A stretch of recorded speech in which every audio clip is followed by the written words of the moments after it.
Velkommen til Vej og Park med Tommy Jøns. Vej og Park, god aften. Nu skal det være slut med cykler, der flyder foran Aarhus Banegård. Aarhus Kommune starter i næste uge en kampagne, der skal give cyklerne fingeren. Vi har spurgt cyklisterne, om det vil hjælpe. På Banegården i Aarhus er der fyldt med cykler, og det kan være svært at finde en parkeringsplads. Hvordan synes du, at cykelparkeringen er hernede på Banegården? Det er rigtig dårligt. Det har været mange år. Det kan ikke være ringen der. Jamen lige her i området synes jeg, den er ret dårlig. Men hvis man holder lidt væk, så er det til at finde en plads. De er jo ret dårlige, når de spørger nu her. Det er også et problem med, at der står de cykler her, og man ikke kommer til at holde her. Så det er irriterende. Aarhus Kommune starter på mandag en kampagne, der skal få folk til at parkere efter reglerne. Men vil det virke? Nej, ikke her. Altså, det er jo ikke til at få en plads nogensinde, og man skal være rigtig heldig, hvis man skal kunne parkere sin cykel her. Så det vil ikke have nogen virkning. Hvis der ikke er så noget konsekvens ved det, så er jeg ligeglad med det. Men ellers så, hvis der er et eller andet bøde, eller de tager min cykel, så vil jeg jo ikke gøre det. Ikke hvis der ikke er nogen yderligere konsekvenser, nej. Altså, jeg tror virkelig, man skal til at være sådan så konsekvent, at man skal fjerne cyklerne. Kommunen ville egentlig gerne fjerne de ulovligt parkerede cykler, men det måtte de ikke for Justitsministeriet. Så det er rigtigt, at der er dukket nogle formelle problemer op omkring det med at rydde op og fjerne cykler.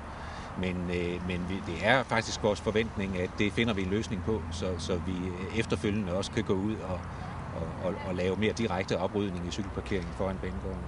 Formanden for Dansk Cyklistforbund, Claus Hansen, som vi har fanget på telefon fra Oslo, mener dog ikke, at en kampagne er den bedste løsning.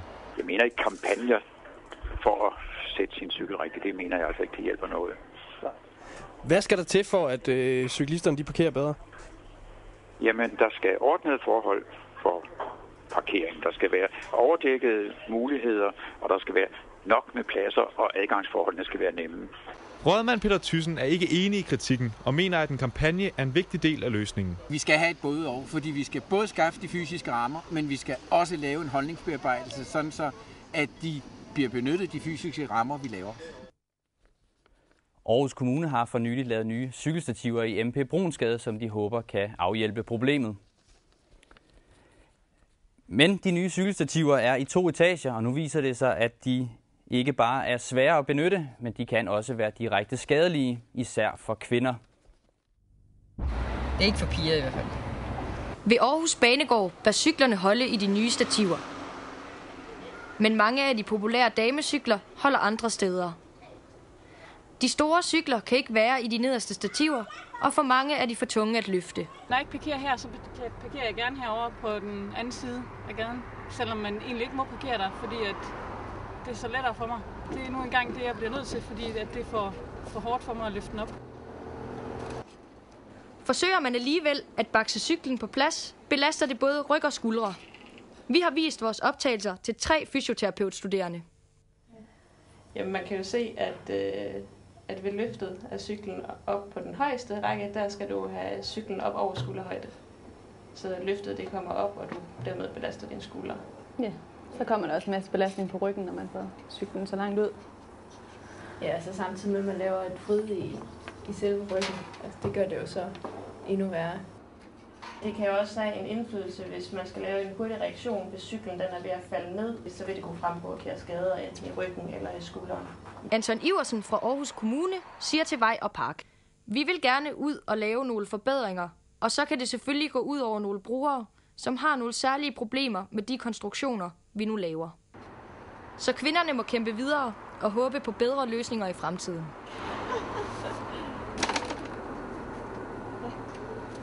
Det kunne jeg så ikke. Aarhus Kommune siger, at de i fremtidige projekter vil tage problemet med i deres overvejelser. Ja, undskyld, men jeg er bestemt ikke den eneste, der går og nyser lige for tiden. Mange aarhusianere lider af pollenallergi, og det bliver der ikke taget hensyn til på kommunens grønne områder. Birk, poppel og platan er pollenallergikernes værste fjender. Det ved Pia Poulsen alt om. Hun har levet med pollenallergi i mange år, og hun støder på træerne overalt i Aarhus. Hvis man bruger et godt dansk ord, så er det trælst. Det er ikke særlig sjovt. Det er en masse hensyn, man skal tage hele tiden. i dagligdagen, ligegyldigt hvor man skal hen. Ifølge Torben Sigsgaard, der i øjeblikket leder et forskningsprojekt om pollenspredning på Aarhus Universitet, kan man gøre meget for at forbedre forholdene for pollenallergikere.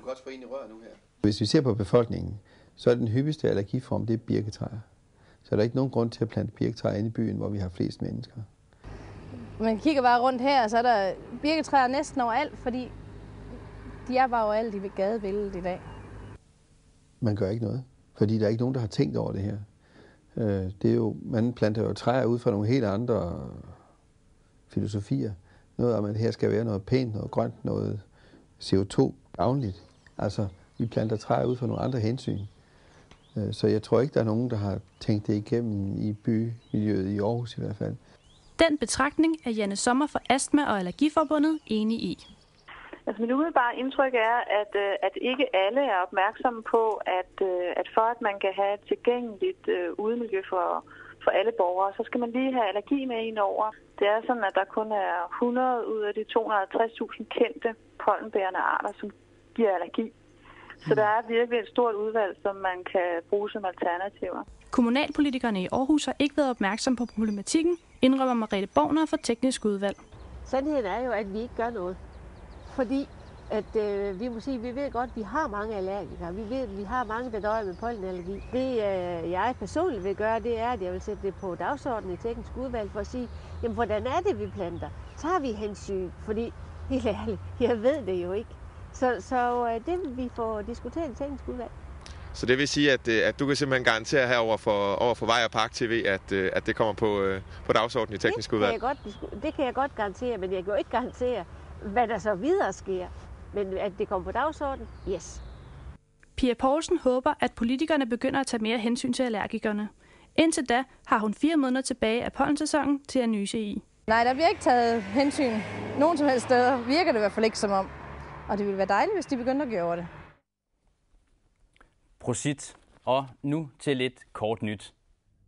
På Randersvej ved IKEA bygges der en cykelgangsti. Arbejdet det forventes færdigt den 1. november. Vejdirektoratet anbefaler, at man kører en anden vej. Ved Seerskrydset er Affaldvarme Aarhus i gang med at etablere en fjernvarmeledning. Det betyder, at nederste del af Thorvaldsensgade vil være lukket for trafik indtil 28. juni. Byggeriet af en vejbro over Grenaabanen kan nu begynde. Aarhus Byråd godkendte onsdag aften planerne, og Vejdirektoratet regner med, at broen kan åbne i slutningen af 2010. Mere end 400 gange om året må Natur- og Vejservice rykke ud til et smadret busstoppested, og det koster kommunen mange penge. Jeg synes, det er åndssvagt, hvorfor nogle mennesker gør sådan noget. Jeg kan ikke fatte det. Hvor ofte oplever du det? Og det synes jeg, det er ret jævnligt da. Gang om ugen ser jeg det cirka.